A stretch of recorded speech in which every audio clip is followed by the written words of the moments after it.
Halo teman-teman Moto Fun Indonesia, kembali lagi di channel ini dan kali ini kami akan membahas soal motor listrik ya dalam playlistnya Proper EV. Jadi di depan kalian ini sekarang sudah ada Yadea tipenya T9 dibanderol dengan harga 21.500.000, punya 4 atau 5 pilihan warna kurang lebih. Menurut kami ini cukup proper ya, makanya kami bahas dari segi harga, speknya, desainnya, fiturnya. Walaupun memang ada beberapa hal yang kurang enak dan kayaknya harus butuh sedikit improvement lah. Kira-kira apa aja? Mari kita tonton reviewnya berikut ini.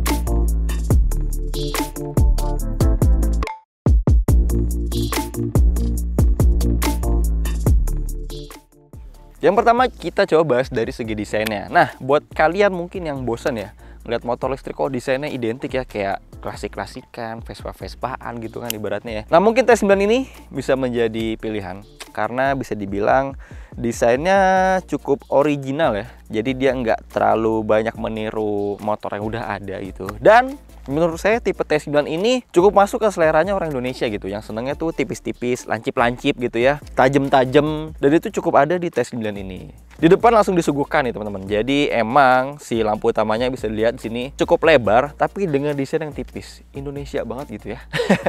Jadi ibaratnya ini kalau ngeliat ini tuh kayak ngelihat apa ya, Beat mungkin ya, cuma ini lebih tipis lagi. Kemudian juga di sini nih, bodi samping kanan kirinya nih, ini tuh seolah-olah kayak ada air scoop gitulah teman-teman. Kayak di Mio M3. Cuma ini dia nggak tembus ya, hanya ada aksen sirip-siripnya aja di sini. Kemudian juga nih tarikan garisnya ke belakang. Jadi seolah-olah memberikan efek aerodinamika yang baik gitu ya. Terus juga di sini spatbornya dia nempel di tabung sok teman-teman. Tabung soknya masih pakai model teleskopik, tapi nggak tahu kenapa ya desainnya heboh banget.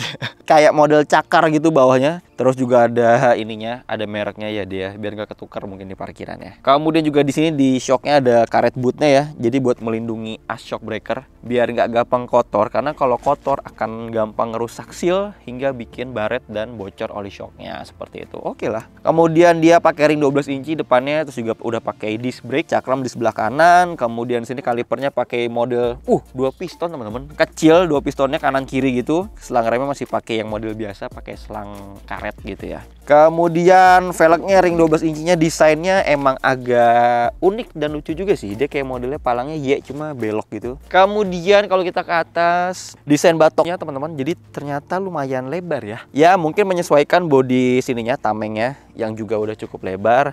Kemudian di sini ini kita bisa ngelihat ruang kaki yang lega banget sih. Ruang kaki lega ya. Decknya juga model rata, jadinya ini bisa bawa dus, galon mungkin, gas. Masuk sih harusnya ya, lega banget karena nih jadi bebas banget naruh tas, apalagi gampang banget lah. Kemudian juga kita ke belakang sedikit. Nah yang belakang ini terutama di lampunya ya agak kurang masuk sih kalau kami rasa ya, dibandingkan dengan desain lampu depannya. Di sini masih masuk nih, jadi masih modelnya tuh mengecil ke belakang gitu, agak-agak melancip ya. Lekuknya juga bagus banget. Di sini pakai stiker tulisannya dianya, belum pakai emblem atau 3D emblem gitu. Kemudian warna bodinya ternyata nyambung teman-teman. Jadi dari bodi yang depan ke bawah nih sampai sini tuh nyambung. Bagus banget di sini tuh lekuknya. Kemudian juga di sini ada footstep yang kalau lagi nggak dipakai tuh kesannya rapi gitu ya, kayak agak ngumpet ke dalam bodinya. Kalau mau dipakai tinggal dicongkel aja. Nah sayangnya footstepnya ini bahannya full besi gini ya, jadi nggak ada injekan karetnya. Jadi dikhawatirkan untuk membonceng suka kepleset gitu ya kalau licin. Kemudian juga dia pakai swing arm teman-teman. Swing armnya tuh dibalut dengan cover plastik yang lumayan tebel ya. Desainnya juga bagus, jadinya bikin area kaki-kakinya tetap padat. Kemudian ini dia yang dari tadi saya pegangin. Jadi kenapa ya tiba-tiba kok ada sandaran? Ya sah-sah aja sih sebenarnya gitu kan. Cuma kayak agak kurang masuk aja ke konsep yang rada-rada sportinya ini. Walaupun memang desain sandarannya juga bagus gitu. Tuh kayak bodi depannya dia, kayak lampu reflektor depannya juga gitu, bodinya bagus. Desain si cover sandarannya. Terus juga nah ini dia lampu belakangnya yang ternyata malah pakai desainnya persegi panjang gitu teman-teman. Lampu sennya juga pakainya model persegi panjang. Tengahnya modelnya bolong gitu, tembus tengahnya. Ya sebenarnya agak kurang masuk ke depan, tapi secara tampilan masih cakep sih, apalagi seluruh lampunya udah full LED. Kemudian di sini juga ada lampu penerang plat nomor yang terpisah. Di sini udah LED juga, pastinya warna putih. Spatbornya juga desainnya lumayan ke belakang ya, lumayan panjang gitu. Jadi dari bodi utamanya dia lebih mundur lagi si spakbornya biar bisa mengakomodir roda belakang dengan optimal. Kemudian ada mata kucing sini, kanan kiri sama belakang juga, jadi lengkap banget. Yang belakang nih di spakbor bagian bawah warna merah dan kanan kirinya warna oranye. Kemudian roda belakangnya juga sama pakai ring 12 inci. Dinamonya pakai model hub di sini 2000 watt. Nanti kita jelasin di sesi performa atau mesinnya. Kemudian juga di kolongnya dia ada ini juga teman-teman, ada hager ya atau penahan cipratan gini. Kemudian belakangnya udah pakai disc brake juga sama kayak yang depan. Kalipernya juga sama nih, 2 piston juga kanan dan kiri. Disc brake-nya juga desainnya mirip. Cuman buat yang belakang nih entah kenapa selang remnya dia pakai yang model braided teman-teman. Jadi lebih advance dibandingkan yang depan tuh yang masih pakai selang karet. Makanya respon remnya yang belakang tuh rasanya lebih lebih rigid gitu. Kemudian masih di belakang kita juga ngeliat ini suspensinya dia pakai ganda kanan dan kiri. Cuman sayangnya emang nggak ada setelannya ya. Jadi polos aja dan posisinya lumayan tegap gitu. Nah kurang lebih dari segi desain seperti itu sih teman-teman. Menurut kalian gimana? Setuju nggak sih kalau ya DT9 ini modelnya cukup masuk ke kebanyakan selera orang Indonesia? Komentar di bawah.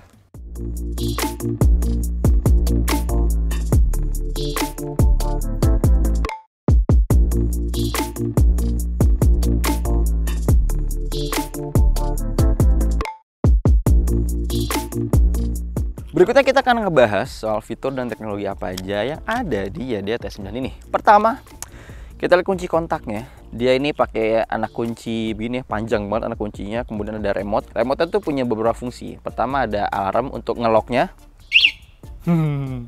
Dan alarm ini cukup sensitif dan ketika dia aktif gitu ya, roda belakangnya akan otomatis mengunci teman-teman. Nah tuh, berisik ya. Beeper berisik banget nih. Beeper sih kayaknya dari sini. Coba kita unlock lagi. Asli di sini sih kencang banget. Kemudian tadi ada lock di atas, ada unlock di bawah. Kemudian yang tengahnya tuh ada gambarnya di sini kayak gambar lonceng ya. Tapi fungsinya bukan answer back. Dan ternyata fungsinya adalah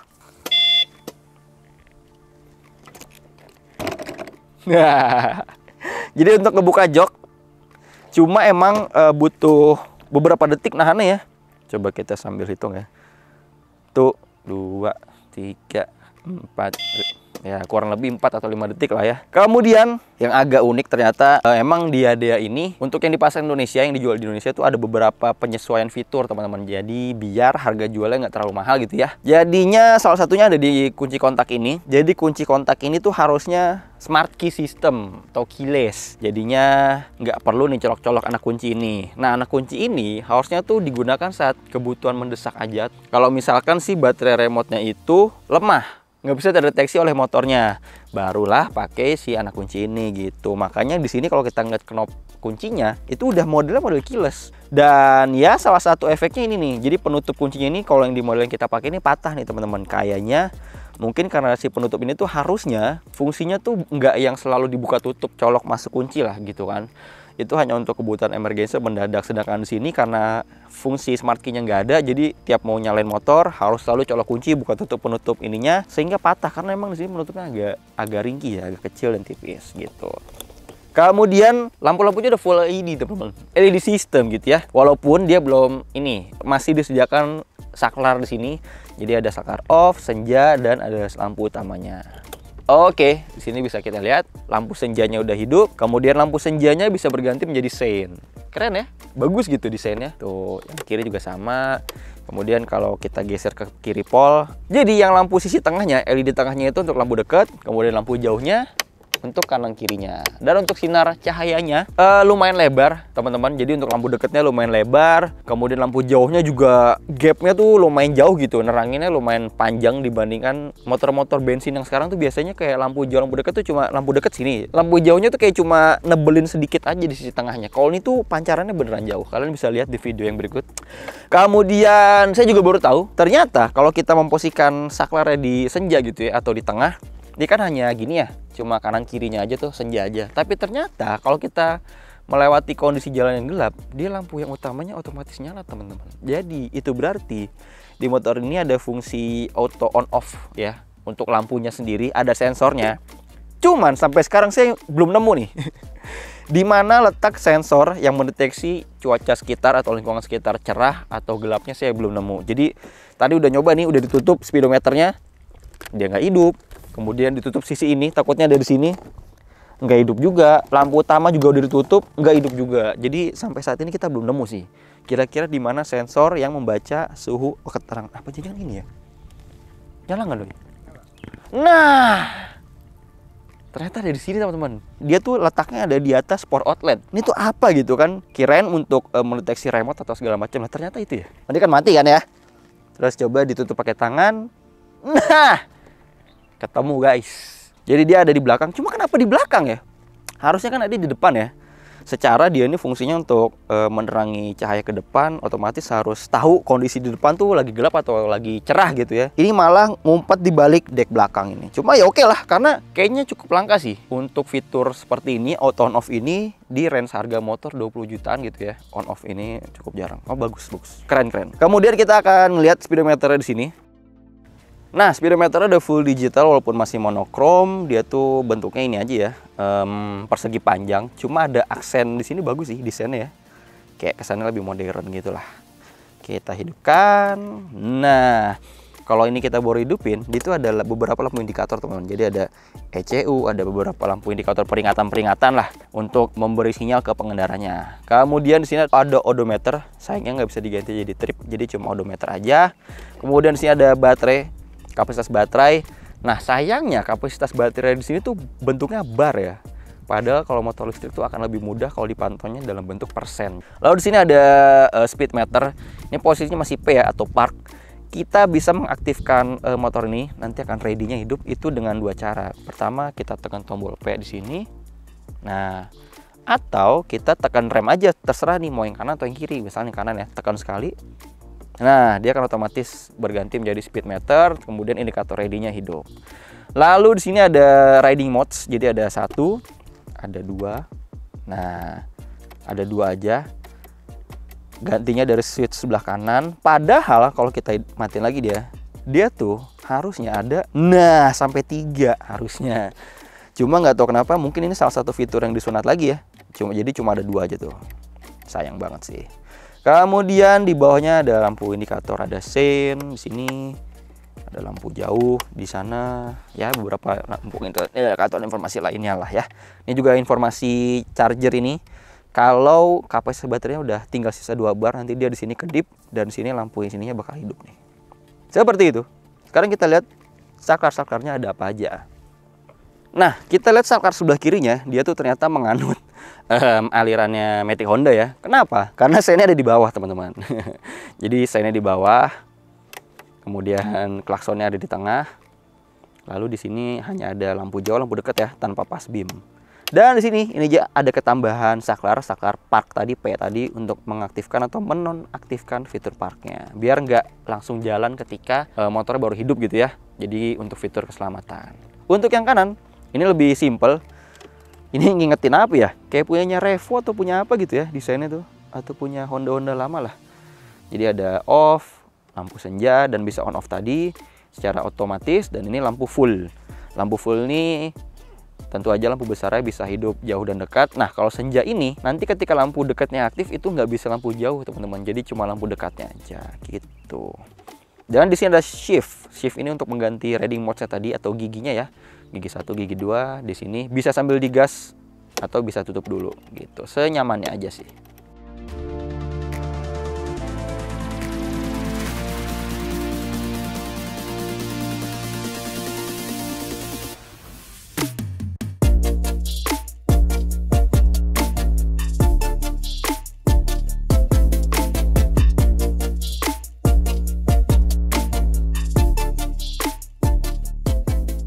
Lalu kita lihat sisi tengahnya. Nah, sisi tengahnya ini tadi saya bilang yang ternyata ini adalah sensor lampu ya. Modelnya kecil gini, kenapa dia nggak di depan gitu ya. Terus kemudian sini ada port outlet, modelnya USB Type A, udah tinggal colok aja. Di sini ada kompartemen yang lumayan lega dan dia nyambung ya dari kiri sampai kanan gitu. Jadi bisa naro barang lumayan banget, bisa botol, tengahnya bisa sarung tangan, kanannya bisa bonbon atau apalah gitu ya. Lumayan banget dah. Dalam juga dan cukup kokoh tuh. Ya, nggak yang melewat-melewat banget gitu plastiknya. Lumayan oke. Kemudian sini ada gantungan barang yang cukup kokoh juga tuh. Oh, nggak gampang melewat, kuat bingit. Lalu di sini nih yang tadi saya bilang knop knop kunci kontak yang harusnya dia udah keyless gitu. Dan kalau kita nyalain kontaknya gitu ya, ini ada lampunya teman-teman. Kemudian sini kosong aja seperti yang tadi saya bilang. Lega banget sih di sini tuh, lega banget, bener-bener bisa naruh barang. Kaki juga posisinya bisa berbagai macam gitu ya. Nanti kita praktekin di posisi berendara. Dan di sini nih di bawah joknya ada lubang culukan nih, lubang culukan. Jadi baterainya ini dia modelnya model tanam teman-teman. Jadinya kalau mau ngecharge ya mau nggak mau harus nyolok di motornya. Dan colokannya ada di sini ya. Tutupnya langsung nutup gitu, cuman nggak ada lapisan karetnya ya. Ya semoga aman dari cipratan air atau tekanan air ketika nyuci ya. Karena di sini nggak ada pengunci yang lebih rapat atau lapisan karet atau silen gitu untuk menjaganya biar air atau debu nggak bisa masuk. Nah kalau di sini tadi kualitas plastiknya bagus ya. Cuma nggak tahu di sini kalau pas lagi ngecas, pas lagi nyolok atau nyabut gitu plastiknya kayak kayak melewat-melewat gitu. Kayak kurang tebel di sisi sininya nih. Jadi kalau pas lagi ngecas, pas lagi nyabut ya dia rada ketarik gitu. Coba ya masih aman sih. Semoga nggak sampai patah ya.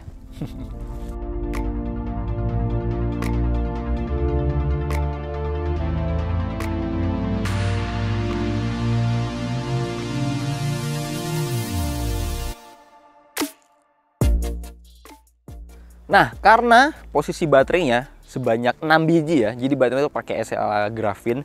Ada 6 buah. Itu tuh posisinya dari sini ya. Dari sini sampai ke bawah sini. Jadinya ruang bagasi di bawah joknya tuh cukup luas dan fungsional banget. Untuk ngebukanya dari kunci kontak, jadi udah terintegrasi dengan mudah ya. Tinggal putar ke kiri aja, dia kebuka. Atau pakai yang remote tadi ya. Coba pakai yang remote. Suaranya lumayan kencang sih. Tau nggak? Itu tuh kayak suara absen di kantor ya. Atau suara buka pintu kantor pakai fingerprint gitu kan. Tet. Ada back sound ya. Di bagasinya nih, di data spesifikasinya sih nggak ada ini ya, nggak ada keterangan berapa liter kapasitasnya, tapi saya yakin ini luas banget. Kalau ini sih kayaknya udah pasti masuk ya. Dalam model-model klasik gini harusnya udah pasti. Oh, bisa ditutup apa enggak? Pertanyaannya. Nah, nggak bisa ditutup teman-teman. Jadi masuk sih masuk gitu ya. Cuman nggak bisa ditutup nih. Dipaksa pun nggak bisa juga, patah. Coba kita balik. Nah, apa sih itu? Kalau dibalik sayangnya nih bawahnya nih nggak ada lapisan ininya ya. Lapisan apa namanya? Iya nih, bentar copot. Lapisan tatakan gitu atau karpetnya. Coba dibalik.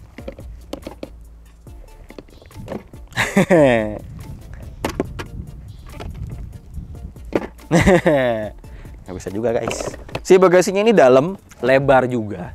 Tapi sayangnya si papan joknya nih, papan joknya itu bentuknya nggak cekung gitu ya. Jadi dianya mentok nih karena dia bentuknya flat. Bahkan inilah turun gitu, cembung ke bawah gitu ya, mengarah ke helmnya.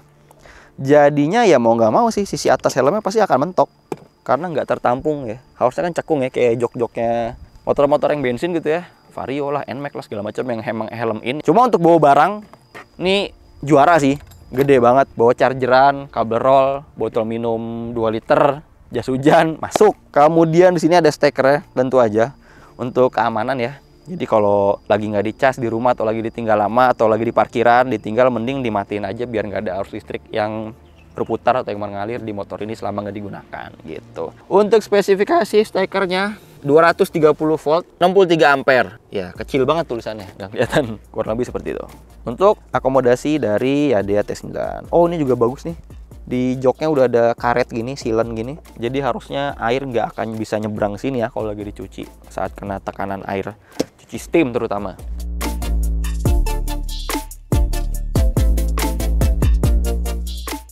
Sekarang kita bahas soal performa dari mesin listriknya ya.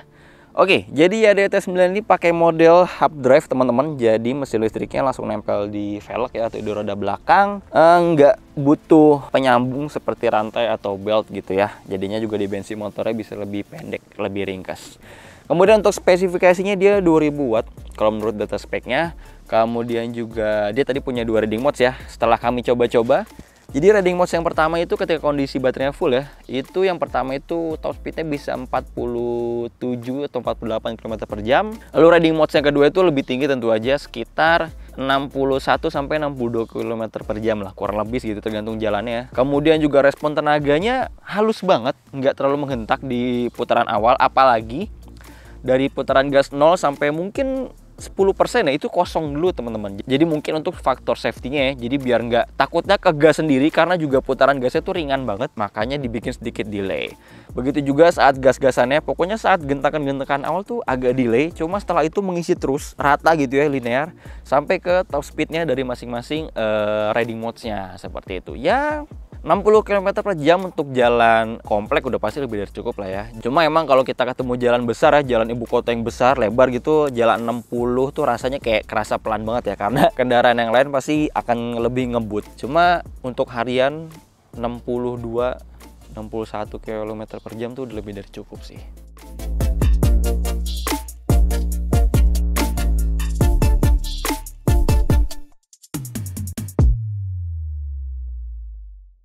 Selanjutnya kita bahas soal baterainya teman-teman. Jadi tentu aja hal yang menarik dari motor listrik juga tentu aja dari segi baterai. Nah, untuk si YDT9 ini menggunakan baterainya dia pakainya grafin ya. Jadi SLA tuh kayaknya tuh basic banget ya. SLA tuh kayak aki gitu. Berikutnya ada grafin dan yang ini yang familiar ya, yang umumnya. Dan di atasnya tentu aja ada lithium ion, ada lithium 4 segala macam lah yang lebih canggih-canggihnya. Nah, kemudian ini pakai grafin. Bentuknya dimensinya mungkin kurang lebih mirip aki gitu ya. Dia tuh banyak banget teman-teman. Jadi ada 6 biji tersebar di sini ya. Dari sini nih kurang lebih dari sini sampai ke tengah situ tuh, sampai ke depan situ ada 6 biji. Dan untuk spek baterainya di sini kita bisa lihat nih ada satu nih, dia itu 12 volt 38 ampere hour. Nah, si 12 volt itu untuk satu baterai ya, dikaliin 6 aja deh. Jadi kurang lebih ada 72 totalnya, 72 volt dan 38 ampere hour. Untuk baterainya ini klaimnya bisa sampai 100 km. Klaimnya ya di brosur ya, dan itu sudah kami buktikan sendiri. Jadi saya ngetes nggak sampai berhenti banget motornya sih, masih ada tenaganya tapi udah lemes ya. Speednya tuh kayak udah cuma 15 km per jam, jalan datar. Kalau tanjakan tuh kayak udah lemes banget. Tapi itu ketika odometernya udah mencapai lebih dari 100, jadi kurang lebih 115 km lah. Jadi sebenarnya main aman tuh di 100 km sih. Nyampe jarak 100 km itu speednya tuh masih ada di range 40-50 gitu ya. Cuma emang respon tenaganya udah smooth banget. Seiring menurunnya kapasitas baterai, respon tenaganya top speed juga akan menurun gitu. Jadi amannya kalau udah 100 km jaraknya, baiknya sih langsung ngecharge gitu. Kemudian juga di sini ada teknologi TTFAR. Bahasa umumnya tuh kayak ini teman-teman, kayak regenerative brake. Nah, enaknya di YDT9 ini regenerative brake-nya itu langsung hidup ketika kita tutup gas. Jadi biasanya kalau motor-motor itu pada umumnya ya, kebanyakan regenerative brake itu aktif ketika remnya baru kita pencet atau switch remnya aktif gitu ya. Kalau di sini ketika remnya aktif itu cuma memutus gas aja, jadi nggak bisa tuh ngegas sambil ngerem, nggak bisa. Jadi regennya aktif itu benar-benar kita tutup gas. Jadinya tuh memberikan feeling engine brake yang natural ya, yang rasanya tuh ada di motor bensin. Jadi seiring turunnya kecepatan, regennya aktif. Regennya juga pinter. Kenapa pinter? Karena regennya ini tingkatannya gitu ya. Kalau di mobil mungkin regen tuh ada yang low, ada mid, ada high gitu ya. Semakin high tentu aja respon engine brake-nya bakal kerasa banget. Nah, kalau di sini tuh udah otomatis teman-teman. Jadi kalau kapasitas baterai masih penuh atau tengah-tengah gitu ya, regennya ya smooth aja gitu.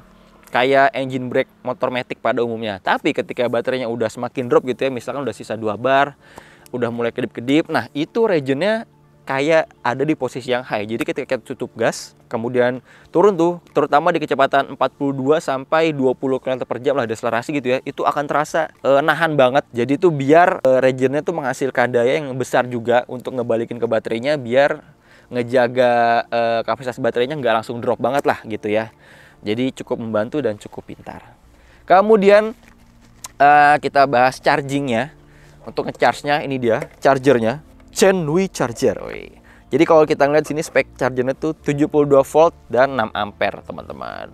Saya ngecharge ini kemarin pas kondisinya lemah banget tuh ya. Sayangnya ini sih nggak ada persen-persenannya, jadi nggak tahu sisa berapa persen, yang pasti sisanya tinggal 2 bar. Motor udah lemes banget, udah 60 jarak 115 km kurang lebih, itu udah lebih dari klaimnya Yadea sendiri ya. Dan ngecharge kemarin kita butuh waktu kurang lebih 9 jam teman-teman. Kami juga ngukurnya pakai wattmeter teman-teman. Jadi dari 9 jam itu si chargingnya itu dia bermain di angka 400 watt, kemudian puncaknya itu sampai 550 watt selama 9 jam itu. Seiring penuhnya baterai Graphene ini, chargingnya juga butuh dayanya semakin turun nih. Jadi semakin turun ke 200, ke 100, sampai akhirnya penuh. Dan kalau kita nggak baca di wattmeter ya, dan kita ngukur ya, cost kWh pernya ini, kWh kita hitungnya ini 1450 ya. Kita pakai listrik yang 2200 lah kurang lebih, kita ambil tengah-tengahnya. Dan selama 9 jam itu kurang lebih charging ini memakan daya sebanyak 4 kWh.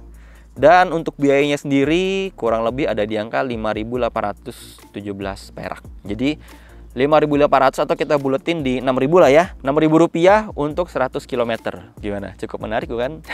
Cuma ya itu, kita harus nunggu sampai 8 sampai 10 jam mungkin ya, tergantung kapasitas baterai atau listriknya. Kita bahas lagi baterainya nih teman-teman. Jadi Graphene ada 6 biji. Sekali ganti dia tuh kurang lebih butuh biaya 5,7 juta. 5,7 juta itu satu set ya. Artinya 6 buah baterai. Jadi udah sepaket. Dan umur baterainya berapa Bang? Nah, kalau umur baterai itu sebenarnya balik lagi ke penggunaan sih ya.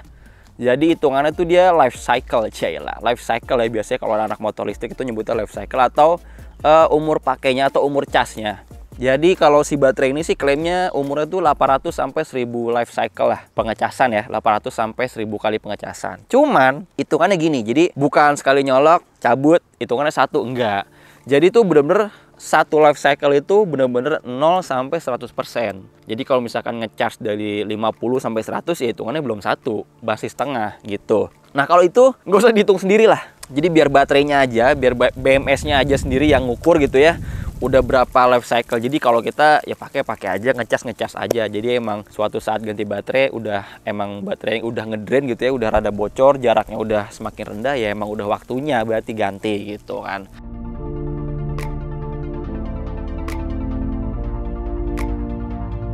Tapi ya baterai Graphene ini lumayan oke lah, karena punya beberapa keunggulan sih. Seperti dia punya densitas penyimpanan tuh yang lebih baik ya, atau lebih banyak dibandingkan dengan baterai lithium ion nih teman-teman. Jadi ada keunggulannya juga. Kemudian juga untuk baterai Graphene ini dia punya waktu pengisian yang lebih cepat dibandingkan baterai lithium ion. Lalu ada juga untuk baterai si Graphene ini dia punya resistensi yang sangat-sangat rendah. Kemudian juga dia punya konduksi thermal yang sangat baik. Kemudian juga untuk baterai itu dia 10% punya jarak yang lebih jauh ya, atau lebih panjang. Kemudian juga punya 3 kali umur baterai yang lebih jauh atau lebih awet. Kemudian juga 8% baterainya itu udah bisa dirasakan atau bisa didapat dalam jangka waktu 1 jam pengecasan aja gitu. Jadi ya plus minus dan cukup oke. Menurut saya sih udah cukup banget sih.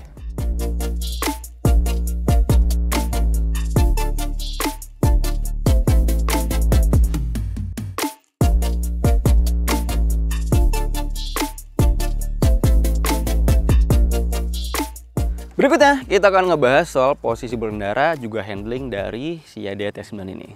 Sebelumnya kalian jangan tertipu ya dengan bentuk Yadea mungkin yang kelihatannya ramping, kecil dibandingkan dengan motor bensin pada umumnya ya. Ternyata motor ini berat banget teman-teman. Tentu aja penyumbang berat utamanya dari baterai yang ada 6 biji, ditambah motor listriknya ini yang ada di belakang. Jadi bisa dibilang kalau bobotnya mungkin ya bisa setara NMAX. Bahkan kalau kata mas videographer yang punya NMAX, dia nyetandarin ini lebih berat dari NMAX teman-teman. Gak cuma nyetandarin ya, geser gini aja tuh kayak hai, berat banget gitu kan.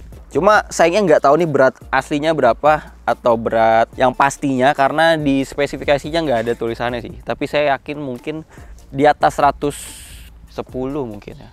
Oke, langsung aja posisi berkendaranya. Enaknya ya dia ini punya tinggi jok yang nggak terlalu tinggi juga. Jadi sedang aja, untuk postur 170 cm bisa napak dengan sangat mudah. Kanan kiri napak banget. Itu juga dibantu oleh posisi joknya yang sampingnya tuh ramping gitu ya. Kemudian juga joknya tebel, cuma sayangnya emang busanya tuh kurang kenyal ya, agak sedikit kaku, dan desain tempat duduknya ini tuh kurang nyaman ya, kurang flat gitu di sininya nih. Jadinya tuh untuk bokong pengendara tuh kayaknya kayak kurang ditopang gitu saat selama berkendara. Ya lebar sih cukup sebenarnya. Oke, kemudian stangnya, tinggi stangnya sebenarnya cukup gitu ya, nggak terlalu tinggi, nggak terlalu rendah. Jadi untuk kategori nyaman ini masuk gitu kan tuh. Pundaknya santai, lengannya santai. Sayangnya emang nggak tahu kenapa stangnya ini kayak pipa gitu. Kayak pipa tuh maksudnya kayak ya cuma pipa lurus aja gitu. Jadi dia tuh nggak dibikin menakuk ke arah pengendaranya. Jadinya tuh memberikan feeling nih, ketek tuh selalu ngebuka, dan rasanya tuh kayak motornya jadi kerasa lebar gitu, nggak kerasa ramping. Sayang banget sih. Kemudian juga di sini hand gripnya juga kurang empuk ya. Jadi kalau lagi nggak pakai sarung tangan gitu, ya kurang nyaman aja di tangan, kerasa keras di telapak. Kemudian juga setangnya, nggak tahu kenapa kurang rigid sih, terutama kalau lewat jalan bumpy atau garis kejut gitu ya. Jadi stangnya tuh kayak geter gitu, kayak butuh bandul stang gini nih di kanan kirinya balancer biar stangnya tuh lebih rigid gitu, lebih padat.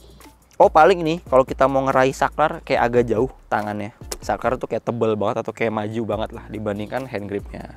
Kemudian deck kita coba injak. Wih, decknya lagi-lagi tadi saya udah bilang lega banget. Ini untuk sepatu 43 tuh bebas banget, leluasa ya. Tengahnya lega, bisa naruh barang, dus, tas, segala macam lah. Kemudian juga dilengkapi dengan ini. Cia, ada karpetnya guys.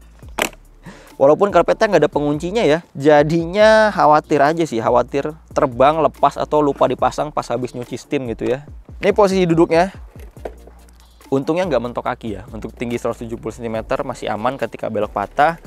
Cuma emang ini loh khasnya motor listrik ya, jadi plus minus sih. Ketika baterainya dibikin di bawah, ditaruh di bawah maksudnya, otomatis decknya akan tebel ya. Ini aja ground clearance-nya mungkin nggak terlalu tinggi ya tuh. Ditambah juga decknya jadi lebih tinggi sehingga kakinya tuh, nah nangkring gini nih, kurang enak nih. Ini si paha tuh lurus banget nih teman-teman. Jadinya di sini rada tekukannya rada patah ya di lutut ya. Makanya kalau untuk berkendara lama ini agak pegel. Ini ciri khas motor listrik pada umumnya banget gitu. Kemudian kalau bicara handling, suspensinya enak. Masuk kategori hampir enak lah ya. Hampir enak, belum enak banget. Di depan redamannya enak, lembut. Sayangnya travelnya kurang panjang teman-teman. Jadi jarak mainnya tuh kurang jauh ya. Jadi kalau cuma ngelewatin jalan rusak yang kita lewatnya pelan, atau polisi tidur pelan-pelan gitu, yang lewatnya jalan kondisi pelan, itu enak sih, lembut redamannya. Tapi kalau lewat jalan jelek yang agak kita kencang lewatinnya, atau agak dalam gitu ya lubangnya, itu kerasa dak. Kayak kerasa kurang main aja gitu. Oh remnya pakem banget. Kemudian juga suspensi belakang. Suspensi belakangnya nggak ada bottoming walaupun boncengan, cuman redamannya tuh ya ampun kurang lembut gitu. Ya Allah, kayak suspensi sepeda gitu. Tuh langsung membel gitu tuh. Oh bannya juga, bannya licin sih teman-teman. Jadi gripnya kurang banget ya, terutama kalau lewatin jalan yang basah. Atau ini loh, cat-catan yang ada di jalan tuh, entah jalur busway catnya atau marka jalan yang putih-putih gitu tuh agak licin sih. Jadi harus agak berhati-hati ya. Mungkin kalau udah beli ini harus ganti ban yang komponnya sedikit lebih lembut biar lebih ngegrip dan aman untuk pengendaranya. Seperti itu. Kalau bicara bobot, kalau udah jalan nggak berasa. Kalau belok-belok juga nggak berasa, tetap enak, tetap stabil, lincah. Yang berasa tuh ketika posisi standar tengah atau memindahin motornya di parkiran. Itu lumayan kerasa. Dan sayangnya di sini nggak ada gigi mundur ya. Jadi kita maju mundurin di parkiran ya harus manual.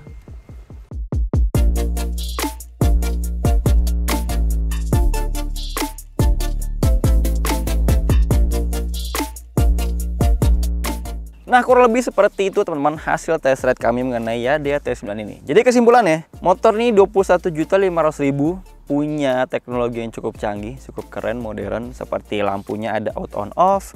Kemudian juga ada regenerative brake yang pinter banget.